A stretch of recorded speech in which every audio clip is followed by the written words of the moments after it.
they can attend the annual meeting at the Waterbury Country Club on the 26th. It's at 8 o'clock in the morning. They can contact us at our office or our website, UnitedWayGW.org. It has. Our community is really a responsive community. People step up and help. We've done an amazing job. Our campaign leadership has been really amazing, really great partnerships with both the corporate sectors in our community as well as the social service folks who come together to make that happen. Now, Garth Collins is also with us, as I said earlier. He's with People's United Bank.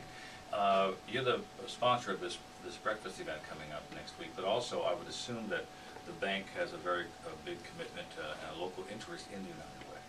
We do. As I said before, People's has been around since 1842. We've always been headquartered in Bridgeport, and we have throughout New England we have about 375 branches, but right here in Connecticut we have about 180 branches. And as part of our, we did a second step conversion back in 2007, and as part of that we established a $60 million community foundation. And this foundation supports programs and services that serve the educational and developmental needs of children and youth. So this is a great fit, the guest speaker that we're bringing in, and especially in schools and school districts that serve low-income individuals. So some of the examples are literacy programs, teacher development improvement programs, skill and confidence building programs for low-income, low-performance students, charter and magnet schools. So both United Way and the education dealing with kids, they're both very, very important. Producer out there, Frank Morrow. Good morning, Lamar.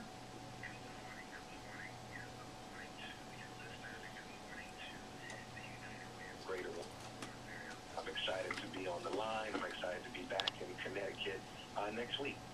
We are very glad to have you with us, Lamar. May I call you Lamar because I don't know you as Mr. Shields? You can call me Tom. Well, you have a terrific background, Lamar. You've done some groundbreaking work with youth and parents and educators. And tell us a bit about your accomplishments and what you've been doing. Wow, people always like to hear the accomplishments. I think my shortcoming is what made me who I am. I was a young man growing up in Chicago, expelled from school, kicked out of school, didn't know which direction to go in. But I had some great mentors and teachers along the way who told me that I can be whatever I want to be, despite of what statistics say about black and brown boys across the country, that you don't have to believe those things. So I created the Urban Leadership Institute as an international youth development agency that works with young people from the United States, Africa, Puerto Rico, Brazil, and Mexico to engage them around strategies, around youth development strategies to get them on the right path. So I'm going to be in Connecticut talking about the things that I've seen that's working all over the country, and then also talk about some of my empirical data as a little boy growing up, not knowing which direction to go in, but then, having some great people that were around me that sort of sheltered me and guided me, even when I didn't want to be guided, to become what we deem this master teacher. So Urban Leadership Institute is a program started in Baltimore. We run a school for boys at Johns Hopkins campus, Johns Hopkins University. We created a school called the Paul Robeson Academy to increase the chances of black and brown boys going to college.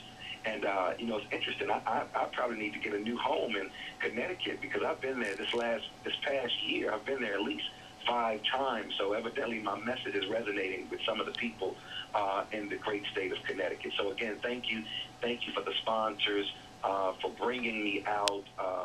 Thank you for someone else believing in me.